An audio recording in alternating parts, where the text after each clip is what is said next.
नमस्कार, हर्ष न्यूज की तेज गति वाली बुलेटिन छत्तीसगढ़ रफ्तार में आपका स्वागत है। चलिए शुरू करते हैं क्षेत्रीय खबरों की तेज बुलेटिन छत्तीसगढ़ रफ्तार।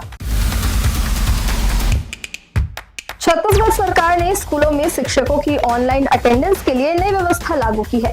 इसके तहत अब शिक्षकों को वीएसके ऐप के जरिए स्कूल पहुंचते ही पंच इन और छुट्टी के समय पंच आउट करना होगा। शिक्षा व्यवस्था ने साफ किया है कि इसे डिजिटल अटेंडेंस के आधार पर वेतन का भुगतान होना है, यानी जिस दिन शिक्षकों की अटेंडेंस ऐप में दर्ज नहीं होगी या समय पर पंच इन पंच आउट नहीं हो पाएगा, उस दिन के वेतन पर असर पड़ सकता है। लेकिन ये व्यवस्था अब विवादों में घिरती नजर आ रही है। प्रदेश के शिक्षकों ने नई व्यवस्था का विरोध किया है। शिक्षकों के ग्रुप का एक वीडियो भी वायरल हो रहा है, जिसमें शिक्षक खुद नौका चलाकर उफनती नदी पार कर रहे हैं। यूपी के ललितपुर में छत्तीसगढ़ भाजपा अध्यक्ष किरण सिंहदेव के साथ हादसा हो गया। बुधवार दोपहर उनकी इनोवा कार हाईवे पर खड़े ट्रक में घुस गई। इसके कारण किरण सिंहदेव घायल हो गए। उन्हें झांसी मेडिकल कॉलेज भेजा गया। किरण सिंहदेव की कमर में गहरी चोट आई है, कूल्हा टूट गया है। उन्हें चलने फिरने में दिक्कत है, हालांकि हालात खतरे से बाहर है। किरण सिंहदेव परिवार के साथ मध्य प्रदेश के छतरपुर स्थित बागेश्वर धाम से लौट रहे थे। उनकी पत्नी और बेटी सुरक्षित है। टक्कर इतनी तेज थी कि कार का अगला हिस्सा इंजन तक चकनाचूर हो गया है। बिलासपुर सेंट्रल जेल में बुधवार को डबल मर्डर के मामले में उम्र कैद की सजा काट रहे कैदी ने सुसाइड कर लिया।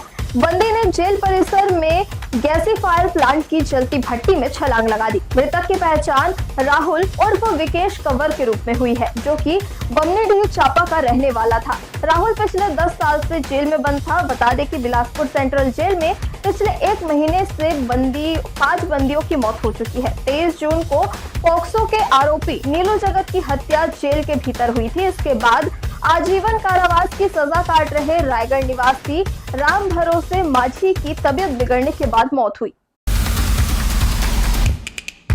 छत्तीसगढ़ के बिलासपुर में सिजेरियन डिलीवरी के बाद डॉक्टर ने महिला के पेट में सर्जिकल धागा छोड़ दिया। इस मामले में बुधवार को पीड़ित परिवार ने इलाज में लापरवाही का आरोप लगाते हुए सीएमएचओ डॉक्टर शुभा गरेवाल से शिकायत की है। मामला पेंडलवार नर्सिंग होम का है। परिवार का कहना है कि डिस्चार्ज के बाद महिला को पेट में तेज दर्द, उल्टी और अन्य समस्याएं होने लगी। इसके बाद अपोलो हॉस्पिटल में जांच कराई गई, जहां महिला के पेट में सर्जिकल धागा होने का खुलासा हुआ। छत्तीसगढ़ के बिलासपुर में लगातार हो रही बारिश के कारण नदी, नाले और बांध उफान पर है।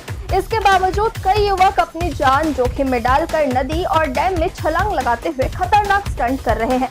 इन स्टंट के वीडियो सोशल मीडिया पर भी वायरल हो रहे हैं। ऐसी खतरनाक हरकतों पर रोक लगाने के लिए पुलिस ने कार्रवाई तेज कर दी है। रतनपुर और कोटा पुलिस ने बांध में स्टंट कर रहे युवकों को पकड़कर कान पकड़वाकर उठक बैठक कराई। साथ ही भविष्य में दोबारा ऐसी हरकत नहीं करने की सख्त चेतावनी देकर उन्हें छोड़ दिया।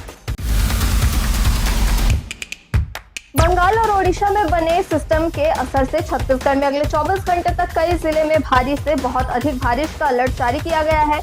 मौसम विभाग के मुताबिक रायपुर, बस्तर और दुर्ग संभाग के कुछ इलाकों में तेज बारिश की संभावना है। हालांकि 31 जुलाई से प्रदेश में बारिश की तीव्रता धीरे धीरे कम होने के संकेत है। पिछले 24 घंटे में प्रदेश के कई हिस्सों में भारी बारिश हुई। सबसे ज्यादा असर रायपुर संभाग में रहा, जबकि सरगुजा, दुर्ग, बस्तर और बिलासपुर संभाग के कई इलाकों में भी अच्छी बारिश दर्ज की गई।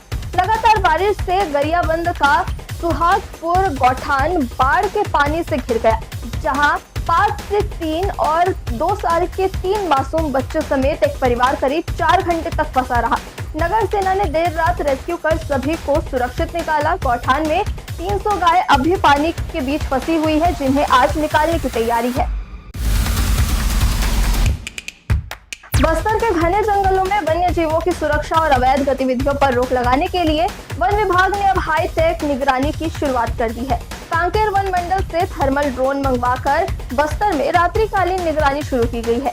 यह ड्रोन शरीर की गर्मी यानी हीट सिग्नेचर को पहचानने में सक्षम है, जिससे रात के अंधेरे और घने जंगलों में शिकारियों, तस्करों और वन्य जीवों की गतिविधियों का पता लगाया जा सकेगा। वन विभाग के अनुसार पिछले कुछ महीनों में बस्तर संभाग में वन्य जीवों के शिकार, करंट लगाकर हत्या, तेंदुआ समेत अन्य वन्य जीवों की मौत और अवैध कटाई के कई मामले सामने आए थे।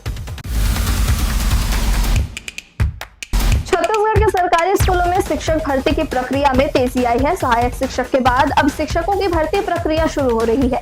इस संबंध में लोक शिक्षण संचालनालय ने आदेश जारी कर दिया है। इसके तहत राज्य के सरकारी स्कूलों में ई संवर्ग और टी संवर्ग में 1654 रिक्त पदों पर शिक्षकों की भर्ती की जाएगी। दरअसल राज्य में शिक्षक 2 विभागों स्कूल शिक्षा और ट्राइबल डिपार्टमेंट के अधीन है। ई संवर्ग यानी स्कूल शिक्षा विभाग के शिक्षक और टी संवर्ग यानी ट्राइबल डिपार्टमेंट के शिक्षक है। शिक्षक भर्ती की प्रक्रिया 25 अक्टूबर 2026 को प्रस्तावित है। परीक्षा छत्तीसगढ़ कर्मचारी मंडल द्वारा आयोजित की जाएगी।